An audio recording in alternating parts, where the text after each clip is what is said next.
Good evening everyone. Audio video clear है आप लोगों तक?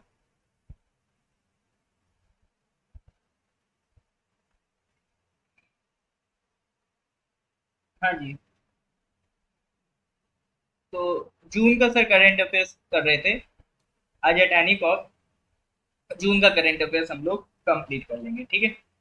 जून एंड करेंगे, फिर अगली जब भी क्लास होगी हम लोग आपका जुलाई का करंट अफेयर्स स्टार्ट कर देंगे, ठीक है सर। All right. तो आई थिंक 90 के आसपास हम लोगों को डिस्कशन हो गया था, ठीक है। एक बार देख लेते हैं कहाँ तक पहुंच गए थे। ये सब हो गया था। हाँ, लास्ट क्वेश्चन हम लोगों ने ये डिस्कस करा था। Which of the following departments stop the grievance redressal assessment and index GRAI 2022 in group A. तो इसका करेक्ट आंसर था डिपार्टमेंट ऑफ फूड्स, ठीक है। तो यहाँ तक की सर कहानी हमारी पहुंच गई थी। इसके आगे की कहानी अभी स्टार्ट करते हैं, ठीक है। तो आज का पहला क्वेश्चन ये रहा आपकी screen. Recently, which of the following public sector companies has been brought under the ambit of the Competition Commission of India's authority to examine its conduct under the Competition Act 2002? ठीक है।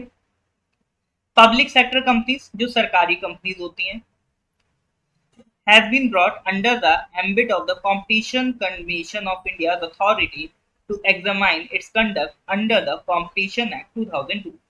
देखो, एक competition act 2002 बना है, competition act 2002। इस कानून के तहत एक बॉडी बनाई गई है, competition commission of India.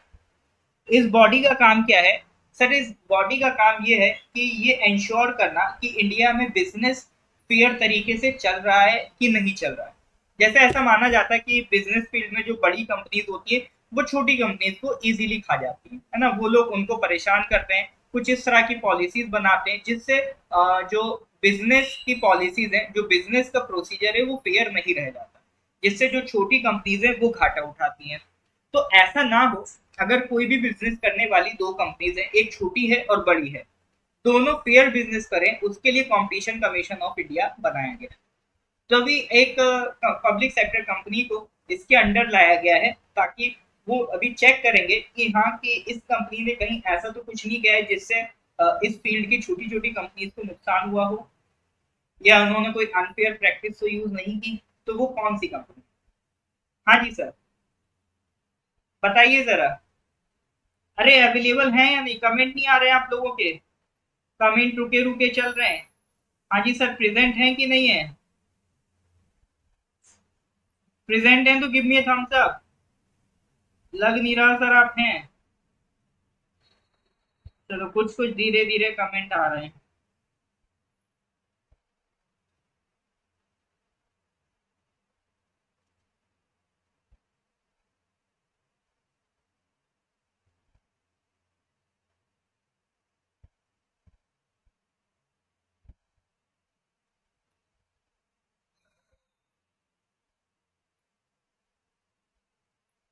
Correct answer is Coal India limited, ठीक है।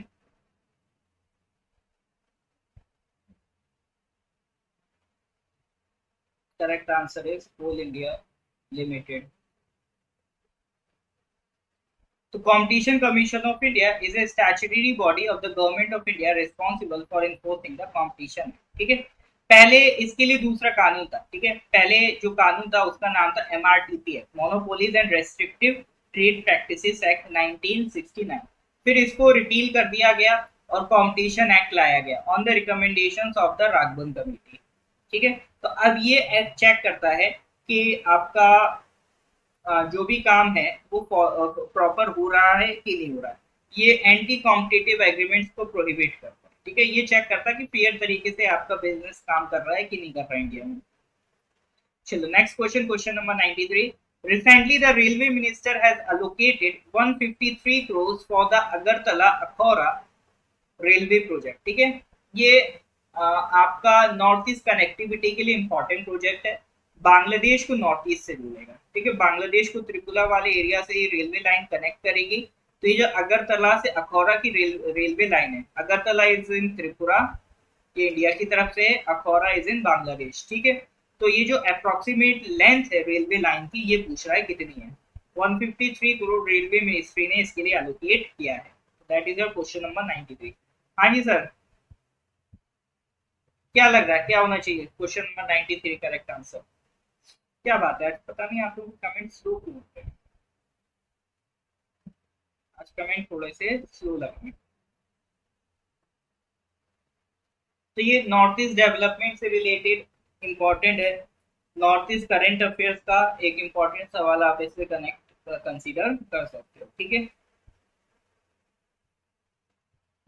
Correct answer is 15 kilometre, Agartala Akhaura rail link.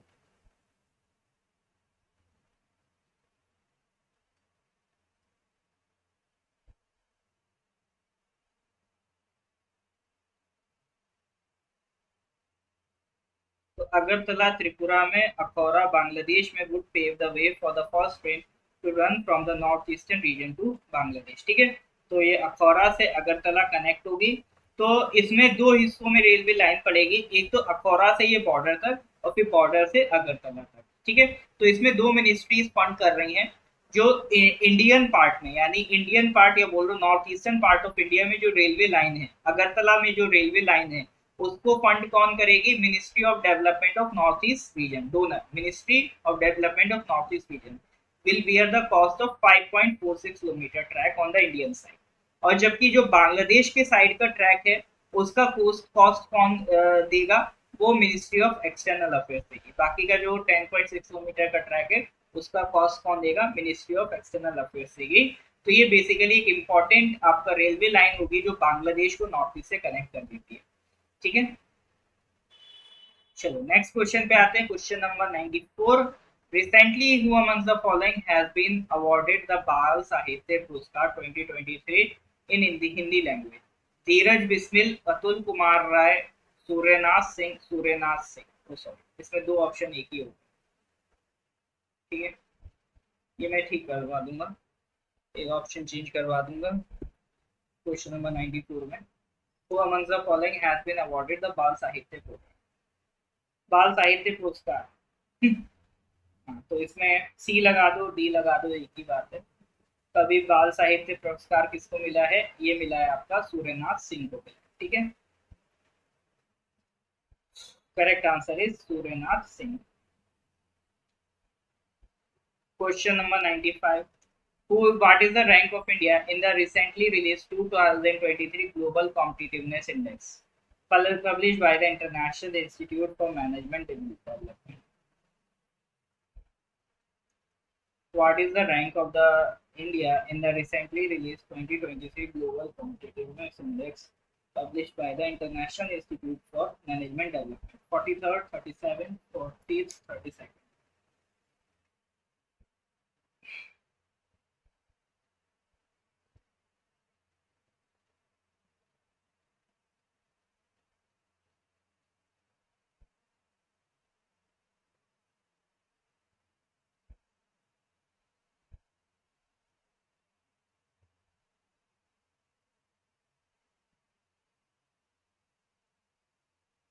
What is the rank of India in the recently released 2023 Global Competitiveness Index, published by the International Institute for Management Development?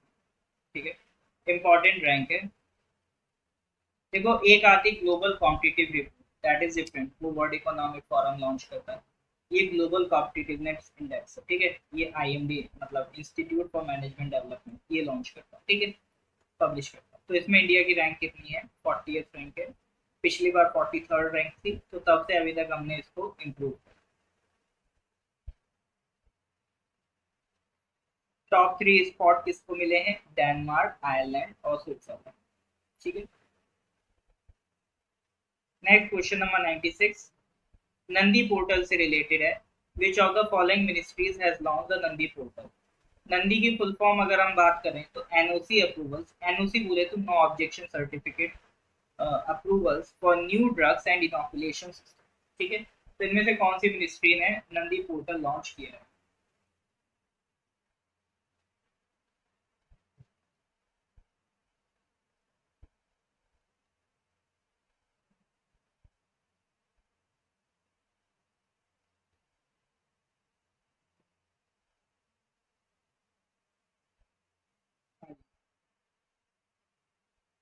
हाँ, vaccine का, drug का नाम सुन लिया तो हम लोग किधर तुक्का लगाएंगे।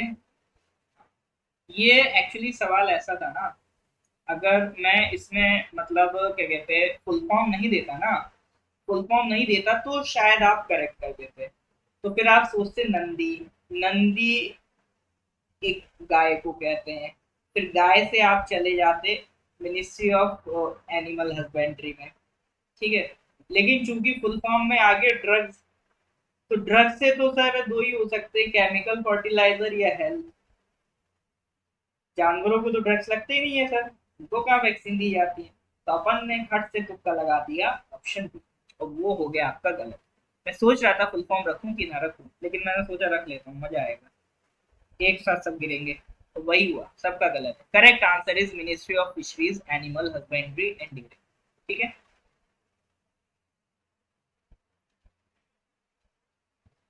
अब इसमें होगा क्या, देखो ड्रग्स जरूरी थोड़ी ना, मतलब सारी वैक्सीन और ड्रग्स इंसानों के लिए है, कुछ जानवरों के लिए भी होती हैं। उनको कहते हैं वेटरनरी ड्रग्स एंड वैक्सीन। ठीक है। तो एक पोर्टल बना दिया है जिसकी मदद से आसान तरीके से, एक लंबा जो प्रोसेस फॉलो होता था उसकी जगह अब एक पोर्टल के थ्रू ऑनलाइन तरीके से अगर किसी भी जानवर को कोई वैक्सीन देनी है, कोई नया ड्रग अप्रूवल लेना है, उसके लिए कोई एनओसी सर्टिफिकेट चाहिए ऑनलाइन मोड में, तो ये नंदी पोर्टल काम आएगा। ठीक है। पहले जो एक लंबी प्रोसेस होती थी, तो वो अब ये ऑनलाइन हो जाएगी। और ये ऑनलाइन प्रोसेस आपका किसके थ्रू हो जाएगी, ये ऑनलाइन प्रोसेस आपका इस पोर्टल, नंदी पोर्टल के थ्रू हो जाएगा। अरे उपान जी आप पुराने खिलाड़ी। ठीक है। तो ध्यान रखना नंदी पोर्टल किससे रिलेटेड है, ministry of fisheries animal husbandry and dairying.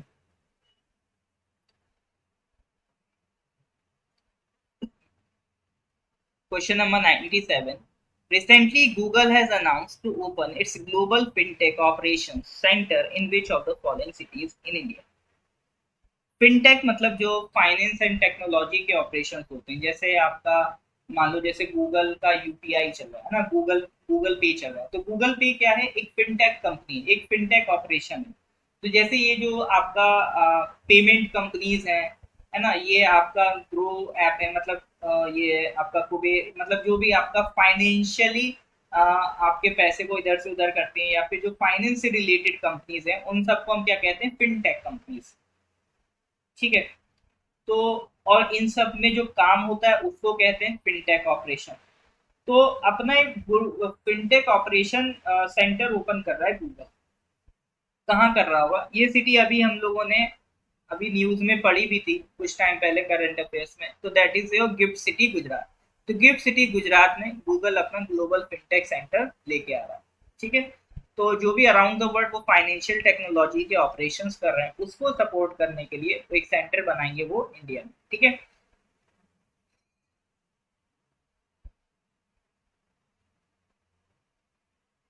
Gift city हमने बात करी थी, ये क्या है, एक स्पेशल इकोनॉमिक जोन है that is design to attract foreign investment in the financial service sector. The centre will be located in the GIFT international financial service centre which is a hub for fintech companies. ठीक है। Next question पे आ जाओ, question number 98।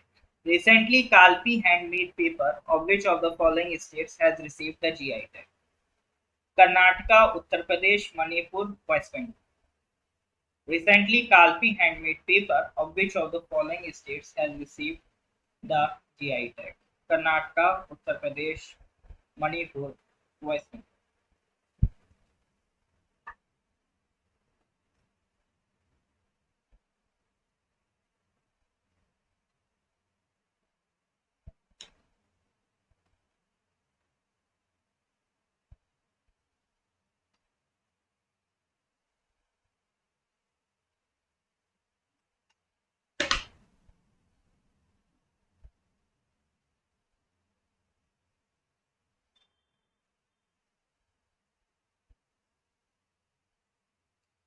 Recently, Kalpi handmade paper of which of the following states has received the GI tag? देखो Kalpi is a place in Uttar Pradesh है ना, बहुत ही बढ़िया जगह है, अपन जा चुके हैं। तो अभी यूपी में बैक टू बैक 7 प्रोडक्ट्स को जीआई टैग मिला। ठीक है, जैसे अमरोहा की ढोलक, बागपत की होम फर्निशिंग, बाराबंकी के हैंडलूम प्रोडक्ट, कालपी का हैंडमेड पेपर, और महोबा की गोरा पत्थर एसेसरी। ठीक है, तो ये कुछ 7 प्रोडक्ट्स को जीआई टैग मिला है। तो ये ध्यान रखना, ये 7 प्रोडक्ट कहाँ से बिलोंग करते हैं, यूपी से बिलोंग करते हैं। सवाल आएगा तो सिंपल यही आएगा कि ये जीआई प्रोडक्ट किस स्टेट से बिलोंग करता है। ठीक है, इसके अलावा और कुछ नहीं पूछने। चलो नेक्स्ट क्वेश्चन पे आ जाओ, question number 99। Recently, who among the following from India has won her second Ladies European Tour title in golf at the Czech Ladies Open 2023? Recently, who among the following from India has won her second Ladies European Tour title in golf at the Czech Ladies Open 2023? दीक्षा दागर, अदिति अशोक, प्रणवी और स्मृति Mehra.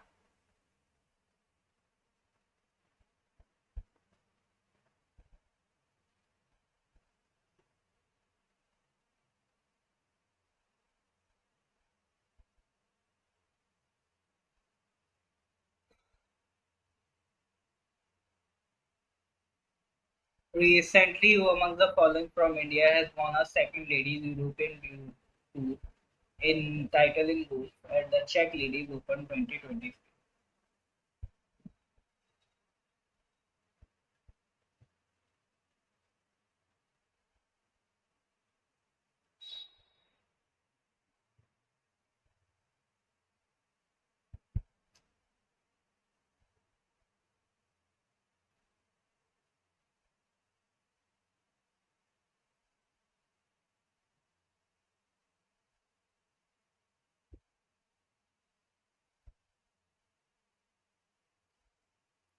Correct answer is Diksha Dam. ठीक है, a 22-year-old Southpaw golfer from Jhajjar, Haryana secured her second Ladies European Tour title at the Czech Ladies Open. ठीक है, देखो ये सारे questions important है regarding जो भी स्पोर्ट्स से रिलेटेड है ना। तो जो स्पोर्ट्स से रिलेटेड क्वेश्चन आप देखोगे, इनका भले ही एक अलग से लिस्ट बना लेना, ये क्वेश्चन आपके लिए बहुत जरूरी है। ये क्वेश्चन आपको डेफिनेटली बहुत ज्यादा काम आएंगे। तो इनका अलग से स्पोर्ट्स का लिस्ट जरूर बनाना। स्पोर्ट्स के question in the previous year, अभी आपका जो यूडीसी एग्जाम हुआ था उसमें बैक टू बैक आपका कितना 5 सवाल आया था सर स्पोर्ट्स से रिलेटेड। ठीक है, तो स्पोर्ट्स के क्वेश्चन आपको बिल्कुल मिस नहीं करने। चलो अब बढ़ते हैं सर अपने 100th क्वेश्चन की तरफ। Question number 100। रिसेंटली इस बार inform that ISRO will launch its third moon mission, जो कि सक्सेसफुल हो गया है। ठीक है, अब ये जून का है ना, तो इसे नहीं पता सक्सेसफुल हो गया है। चंद्रयान थी ऑन जुलाई 2023। ठीक है, मतलब 12 जुलाई को लॉन्च किया गया है, तो ये जून का करंट अफेयर्स है ना, तो उसी हिसाब से बना। What will be the name of the lander module of the Chandrayaan 3? Chandrayaan 3 के लैंडर मॉड्यूल का नाम क्या है? चंद्रयान 3 से रिलेटेड मैंने ऑलरेडी एक आपका वीडियो बनवा रखा है। ठीक है, उसका लिंक मैं फिर से शेयर कर दूंगा, वो नॉर्थ ईस्ट पीएससी के यूट्यूब चैनल पे मिल जाएगा आपको। चंद्रयान 3 नॉर्थ ईस्ट पीएससी करके सर्च करना आप।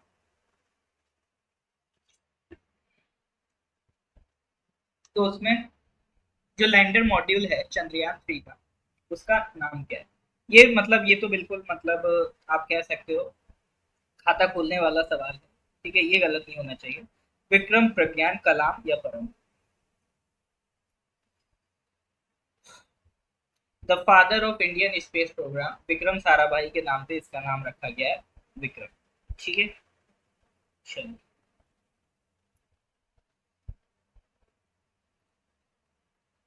Correct answer is Vikram. Chandrayaan के जो लैंडर मॉड्यूल का नाम है उसका क्या नाम, उसको कहते हैं प्रज्ञा, विक्रम। ठीक है, जीएसएलवी MK3 से एक लैंडर मॉड्यूल को लॉन्च किया गया, उसकी सॉफ्ट लैंडिंग कराई गई मून के साउथ पोल पर। ठीक है, वो हिस्सा जहां पर अभी तक दुनिया का कोई लैंडर नहीं पहुंचा। तो जो लैंडर यहाँ पहुंचा था उस लैंडर का नाम है विक्रम। फिर इस विक्रम से एक रोवर बाहर निकल के आया। रोवर बोले तो एक गाड़ी जो उस मून पे ट्रेवल करेगी, वहां से फोटोज लेगी, सैंपल्स इकट्ठा करेगी। ठीक है, उस रोवर का भी नाम ध्यान रखना, उस रोवर का नाम क्या है सर? प्रज्ञा।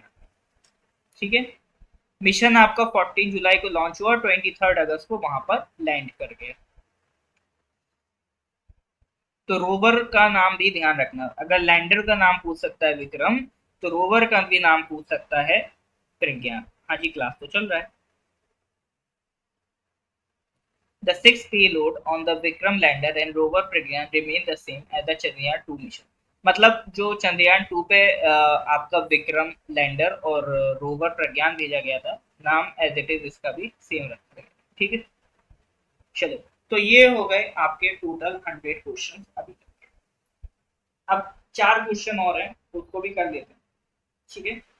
तो यहाँ तक कोई डाउट है तो प्लीज लेट मी नो, अगर क्लियर है तो please give me a thumbs up. ठीक है, तो फाइनली जून के 100 क्वेश्चन हमने कंप्लीट कर लिए। यहाँ तक क्लियर है तो please give me a thumbs up. Launch vehicle का नाम था GSLV MP3। ये सैटेलाइट लॉन्च व्हीकल था, इससे लॉन्च किया गया था GSLV MP3।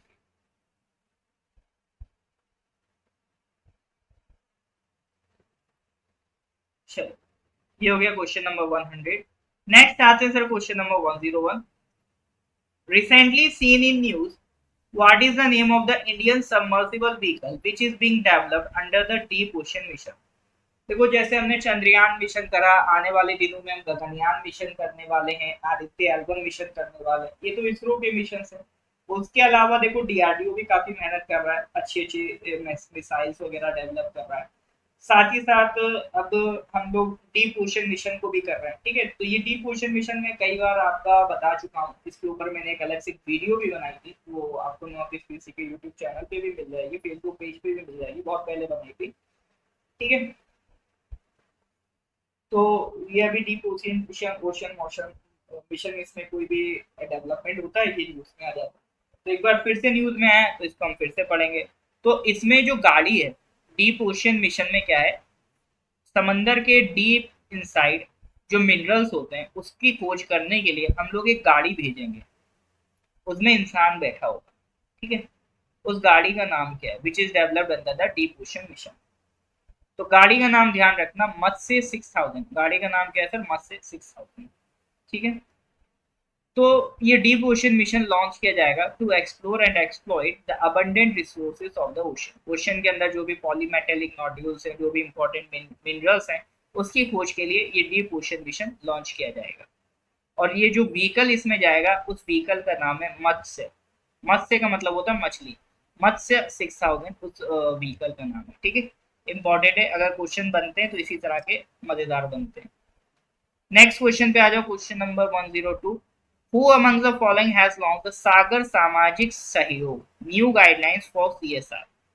Corporate social responsibility की न्यू गाइडलाइंस लॉन्च हुई है, उन्हें कह रहे हैं सागर सामाजिक सहयोग। तो वो किसने लॉन्च किया?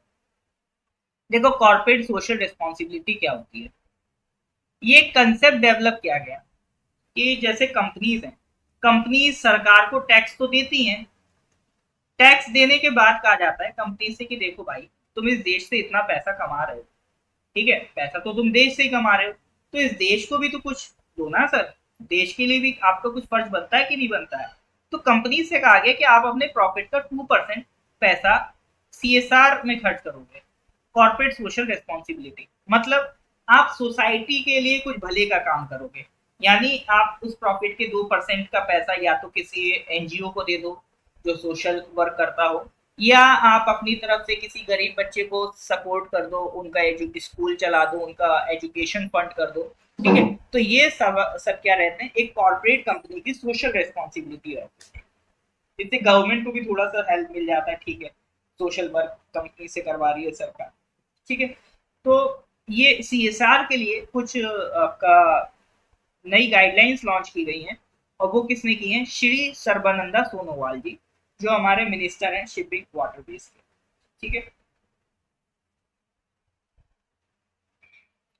ये गाइडलाइंस ये शिपिंग से रिलेटेड है, यानी जो आपका पोर्ट्स वगैरह होते हैं, तो पोर्ट्स से आसपास भी पॉपुलेशन रहती है, तो पोर्ट से जो पैसा कमाने वाले स्टेक होल्डर्स हैं, जो कंपनीज पोर्ट से पैसा कमा रही है ना, जो पोर्ट से अपना सामान ले रही है, उठा रही है, जो जो स्टेक होल्डर्स है पोर्ट के, उनको कहा गया कि भैया उसके आसपास की जो पॉपुलेशन है, ठीक है, आप जो इतना पैसा कमा रहे हो तो उनको थोड़ा सा सपोर्ट करो, ठीक है।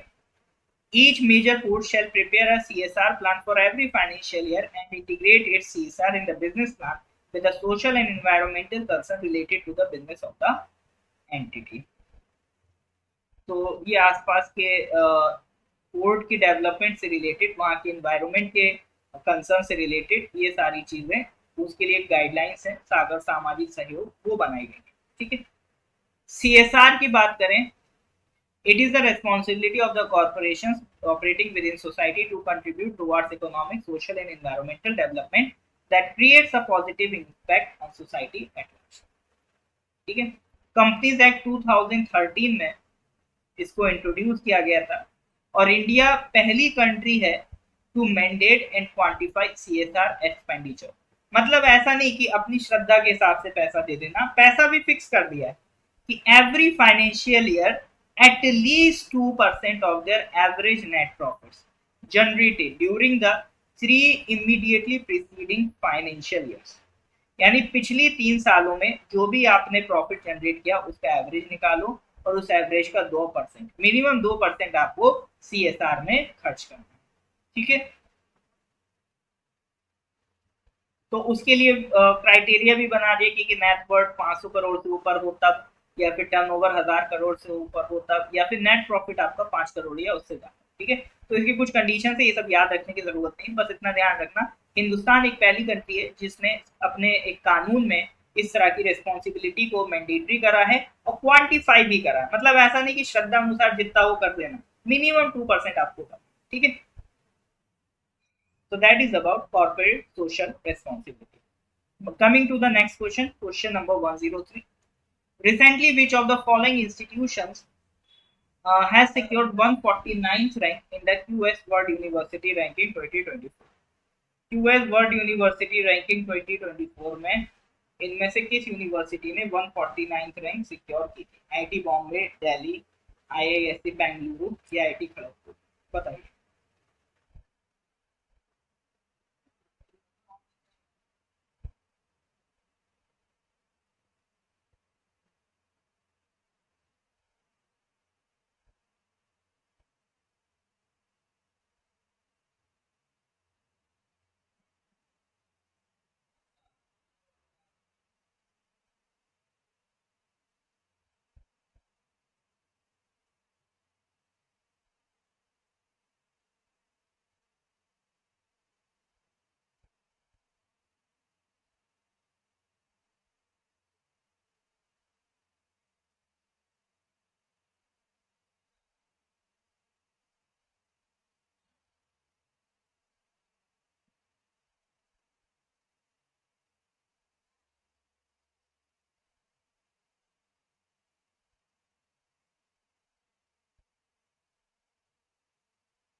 तो अभी रैंकिंग में आपको दिखा देता हूँ, ठीक है। क्यूएस की फुल फॉर्म है क्वार्टरली सीमेंट्स, ये इंटरनेशनल रैंकिंग है इंस्टीट्यूशन की। तो दुनिया भर की इस रैंकिंग में इंडिया के टॉप 10 इंस्टीट्यूशन ये रहे, है ना। तो दुनिया भर के टॉप 150 में अगर आप देखोगे, पहले हम टॉप 200 में काउंट करते थे, अब हम टॉप 150 में देखते हैं। अभी तक टॉप 100 में हमें यूनिवर्सिटी अपनी नहीं मिली, कोई इंस्टीट्यूशन, बट जल्दी उसमें भी हम पहुंच जाएंगे, ठीक है। तो देखो, जैसे आप पहले हम लोग टॉप 200 में इंडिया की यूनिवर्सिटीज की रैंक देखते थे, अब हम लोग टॉप 150 में देख रहे हैं, ये भी हमारे लिए अचीवमेंट है। जैसे पहले आप इसी को देख लो कि आईटी बॉम्बे था, पहले 172 रैंक थी सर, इस बार 149 है, यानी अब हम पहली बार टॉप 150 में पहुंचे। उससे पहले आप देख लो कोई भी इंस्टीट्यूशन टॉप 150 में नहीं थी। टॉप 200 में तो हाँ 3 इंस्टीट्यूशन पिछली बार भी थी, बट अभी अगर हम देखें तो टॉप 200 में भी हालांकि कम हो गई है, 2 इंस्टीट्यूशन है, बट हाँ टॉप 150 में एक हमारी इंस्टीट्यूशन पहुंची है, आईआईटी बॉम्बे। ठीक है, तो ये हमारे लिए बहुत फख्र की बात है कि हमारी यूनिवर्सिटीज अब धीरे धीरे अच्छा परफॉर्म कर रही हैं। Next question number 104। Recently, India has been ranked 67 in the Energy Transition Index. It is released by which of the following?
Recently, India has been ranked 67th in the Energy Transition Index 2023. It is released by which of the following organization? तो energy transition index ये rank आपका निकाली है world economic forum. ठीक है, top 5 में आपका कौन है? स्वीडन है। टॉप एनर्जी ट्रांजिशन इंडेक्स में टॉप पे कौन है? स्वीडन है। एनर्जी ट्रांजिशन इंडेक्स बताती है कि हम लोग कन्वेंशनल सोर्सेज से कितना रैपिडली नॉन कन्वेंशनल की तरफ बढ़ गए। ठीक है, उसमें इंडिया की रैंक कितनी है? 67। France was the only G20 country in the top 10। मतलब जो G20 कंट्री इतने बड़े बड़े दावे करती हैं, है ना, इतना वो डिस्कशन करती हैं कि हम ये करेंगे। अभी G20 की मीटिंग अभी 8 और 9 सितंबर को है दिल्ली में, तो उसमें इतने बड़े बड़े दावे होंगे सर। आई थिंक नहीं, 9 और 10 सितंबर को है कि हम ये करेंगे वो करेंगे, बट वो कितना कर पा रहे हैं आप देख रहे हो। टॉप 10 में G20 की एक ही कंट्री फ्रांस। ठीक है, इंडिया 67 रैंक पर है। एनर्जी ट्रांजिशन इंडेक्स बता रहा है कि कितनी रैपिडली और कितनी अच्छे तरीके से आप कन्वेंशनल सोर्सेज छोड़ के नॉन कन्वेंशनल सोर्सेज की तरफ स्विच करते हैं। अच्छा, लास्ट टाइम एक एरर हुआ था, मैंने वर्ल्ड इकोनॉमिक फोरम का हेडक्वार्टर डेवोस में बताया था, तो वो गल, गलत था, ध्यान रखना। ये जेनेवा स्विट्जरलैंड में। ठीक है, वर्ल्ड इकोनॉमिक फोरम का हेडक्वार्टर कहाँ है आपका? Geneva Switzerland. World economic forum एक आपका ग्लोबल कॉम्पिटिटिवनेस रिपोर्ट निकालता है, याद करो। अभी हमने कॉम्पिटिटिवनेस इंडेक्स पढ़ी थी, that is different. Global competitiveness report और global gender gap report. Word report सुनो ना, आगे अगर वर्ड रिपोर्ट देखो तो आइडिया लगा लेना ये किससे किसका होगा, वर्ल्ड इकोनॉमिक फोरम। ठीक है, और एक एनर्जी ट्रांजिशन इंडेक्स हमने देख लिया, ये भी कौन निकाल रहा है सर? आपका वर्ल्ड इकोनॉमिक फोरम। ठीक है, चलिए सर, तो यहाँ पर आके आपका जून का करंट अफेयर कंप्लीट होता है। फिर जुलाई का फिर हम लोग अगली क्लास में करेंगे। ठीक है, कर अभी नेशनल पार्क के साथ ही साथ चल ही रहे हैं। ठीक है, तो जून में अभी एक 57 क्वेश्चन में मिस प्रिंट का वो मैं सही कर दूंगा। एक अभी आज जो हम लोगों ने क्वेश्चन देखा उसको सही कर दूंगा। फिर इसके बाद ये पीडीएफ आपका वो जो आपको लिंक भेजा है ना, उस लिंक में अपलोड कर दूंगा। ठीक है, चलिए सर, तो लेक्चर अच्छा लगा हो तो लाइक कर देंगे, अपने कलीग्स के साथ शेयर कर देंगे। ठीक है, बाकी फिर मिलते हैं फिर अगली क्लास में। Till then, goodbye, have a nice day.